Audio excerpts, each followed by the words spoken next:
Assalamualaikum warahmatullahi wabarakatuh. Terima kasih atas kesempatan ini.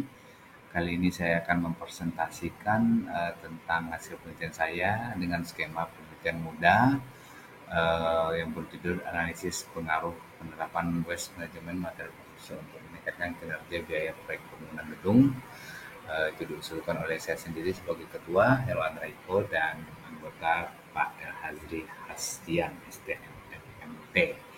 Nah, saya kerjakan di tahun 2023-2024 di Universitas Mercubuana. Oke, bisa kita lihat overview di sini ada latar belakang, tinjauan pustaka, metode penelitian, hasil penelitian, kesimpulan, rekomendasi, keterkaitan dengan mata kuliah. Nah, bisa kita lihat di sini kawan-kawan semua, latar belakangnya saya dapat dari banyaknya waste material yang timbul. Di sini bisa dilihat ada waste material beton di sini, ada kayu dan ada tiang panjang. Nah, di sini ada tabel juga nih di beberapa negara. Nah, waste material konsumsi dihasilkan cukup besar, mencapai besar dari 20% itu di Hong Kong ya, sehingga cukup besar mempengaruhi kinerja biaya proyek. Nah, ini grafik kenaikan akhir proyek 5 tahun terakhir yang saya teliti. Nah, Leonhard and John pada tahun 2003 ternyata telah menyimpulkan bahwa kenaikan biaya akhir proyek ini salah satunya yang paling signifikan disebabkan oleh biaya pembelian material yang berlebih dan menyebabkan timbulnya waste material di lapangan. Nah, ini rumusan masalah kita. Yang pertama yaitu faktor apa saja yang paling dominan mempengaruhi penerapan waste manajemen konstruksi pada pekerjaan struktur sehingga berdampak terhadap kinerja proyek, dan yang kedua bagaimana cara kita menerapkan waste management tersebut. Nah, di sini juga dapat dilihat model operasional penelitian yang saya bikin dimulai dari desain, procurement, penanaman material, pelaksanaan, set manajemen sampai ada pengaruh eksternal. Ini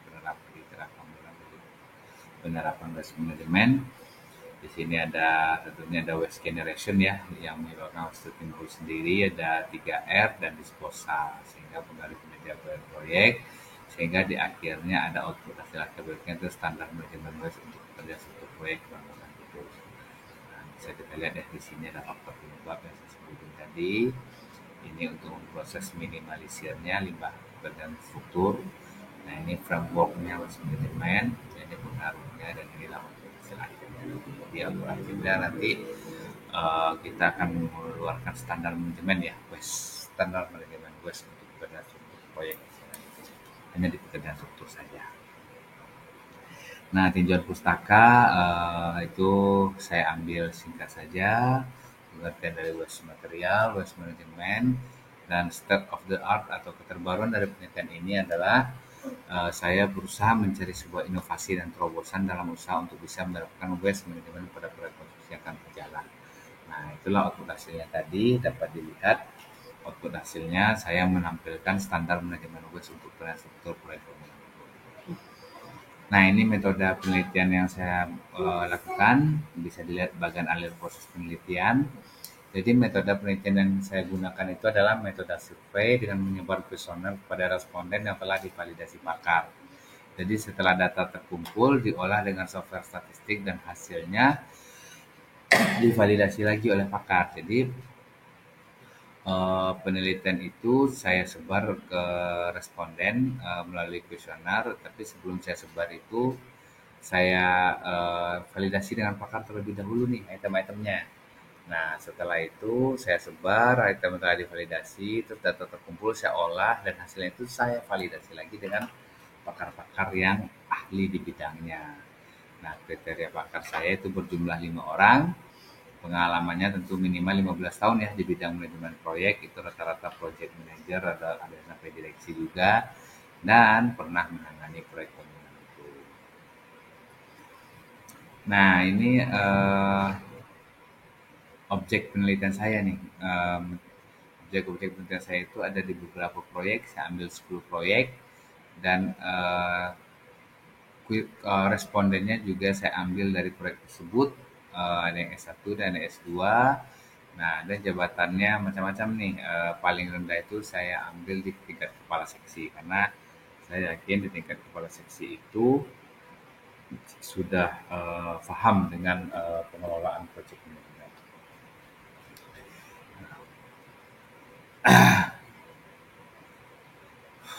Jadi sampelnya memang sebagian dari jumlah populasi karyawan Bika ya. Jadi saya ambil di PT Wijaya Karya itu berjumlah lebih kurang 38 orang. Nah, ini berdasarkan studi literatur, saya rumuskan variabelnya menjadi 40 variabel bebas yang terdiri dari sumber limbah konsumsi, reduce, reuse, recycle, atau disposal. Yang sumber limbah konsumsi itu yang waste generation di atas tadi ya, sebelum ini. Nah, variabel independennya tentunya adalah biaya akhir proyek, karena kita ingin mengetahui akhir proyek ini seperti apa biayanya. Kalau waste kita kendalikan seberapa besar faktor-faktor apa saja yang berpengaruh terhadap proyek tersebut. Nah, hasil penelitian itu saya uji dengan beberapa penelitian dengan uji statistik ya. Jadi jawaban dari responden itu saya uji dengan menggunakan software SPSS. Yang pertama uji validitas. Nah, saya ambil R tabelnya 0,2. Nah, dari hasil tersebut, R yang besar dari R tabel, R yang dihasilkan. Nah, ini R-nya ya. R yang dihasilkan dari R tabel, besar dari R tabel itu valid, saya valid, dan yang tidak kecil dari R tabelnya saya nyatakan tidak valid. Ini ada 5 ya. Yang tidak valid itu X2, X13, X33, X39, X40. Nah, ini X ini saya ambil dari sumber-sumber jurnal ya, literatur-literatur yang pernah dipakai dalam penelitian juga. Nah, kelima variabel ini karena tidak valid saya buang ininya, tidak saya lanjutkan uji statistiknya di uji selanjutnya. Nah, setelah itu saya uji reliabilitas, dapat nilai Cronbach alpha ya untuk uji reliabilitas ini digunakan untuk menguji ketepatan alat ukur dan dapat dipercaya ya, parameternya alpha Cronbach 0,6. Nah, alpha Cronbach saya dapat 0,945, berarti kita bisa lanjut ya. Terus saya menggunakan analisa korelasi juga dan analisa faktor. Nah, bisa nanti dilihat teknik korelasi yang digunakan berupa korelasi Spearman dengan hasil variabel yang berpengaruh signifikan terhadap proyek. Nah, dapat X4 sampai X27 ya. Jadi setelah saya gunakan analisa korelasi dengan parameter-parameter yang bisa dilihat itu ya 0,75 sampai 100%, dapat 20 variabel yang dinyatakan berpengaruh signifikan terhadap biaya proyek. Setelah itu saya lanjut ke analisa faktor nih. Nah, analisa faktor ini untuk melihat apakah seluruh variabel dari hasil analisa faktor saling berhubungan sehingga akan menghasilkan pengelompokan banyak variabel menjadi hanya beberapa variabel yang mudah dikelola. Nah, itu menggunakan persyaratan pokoknya adalah MSA ya, Measure of Sampling Adequacy sebesar dari 0,5. Nah, dapat lagi nih, ada variabel frekuensi yang signifikan itu ada sekitar 16 variabel. Nah, 16 variabel inilah yang saya kelompokkan nantinya di dalam pengolahan data penelitian saya. Nah, selanjutnya saya masuk ke uji regresi. Nah, regresi itu saya menggunakan Pearson correlation di Y1-nya, Y1-nya. Nah, itu untuk mempelajari bagaimana eratnya hubungan antara variabel dependen dengan variabel independen. Nah, di variabel terikatnya kinerja biaya proyek, nah seberapa erat hubungannya. Nah, saya batasi nilainya besar dari 0,005. Ya, nah itu saya lanjut. Nah, akhirnya dapatlah saya di tabel koefisien regresi, dapatlah rumusan. Dapatlah 3 variabel faktor yang paling dominan dengan persamaan regresinya. Bisa dilihat Y sama dengan Y itu adalah, atau Y itu adalah kinerja biaya proyek minus 0,351 konstanta ditambah 0,564 X1. Nah, X1 itu faktor yang pertama yang sangat berpengaruh adalah perubahan desain. Nah, ternyata perubahan desain merupakan faktor yang sangat berpengaruh terhadap munculnya waste material konstruksi. Nah, yang kedua apa? 0,374 X34. Nah, X34 apa? Menginformasikan metode kerja tentunya. Ini metode kerja sangat menentukan sekali besar kecilnya waste material yang akan timbul. Dan yang terakhir 0,246 X19. X19 yaitu faktornya adalah membuat rekaman database.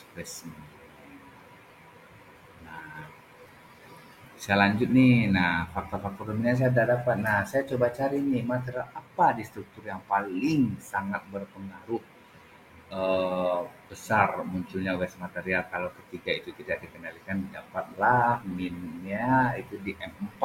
M4 itu existing.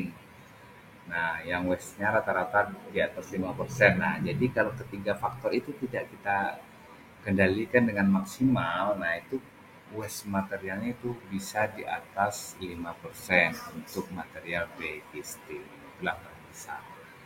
Nah, inilah output saya. Nah, jadi output saya itu saya menampilkan konsep dari waste management sendiri. Nah, saya ambillah dari hasil penelitian. Nah, bisa dilihat sumber timbulnya limbah konsumsi di proyek. Nah, ini dia tadi ada desain, procurement, penanganan material, pelaksanaan site manajemen dan eksternal. Nah, pengendaliannya saya dapat 3 pengendalian. Nah, caranya gimana?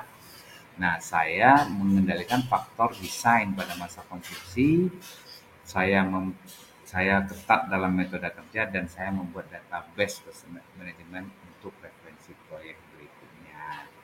Nah, kegiatan di proyek ini untuk dapat menimbulkan waste material. Nah, saya jabarkanlah dari ketiga faktor tersebut sehingga eh, rencana profit saya bisa tercapai dalam pelaksanaan atau implementasi proyek konstruksi tersebut untuk mengelola waste material dengan menerapkan project waste management melalui bagian yang seperti terlihat ini.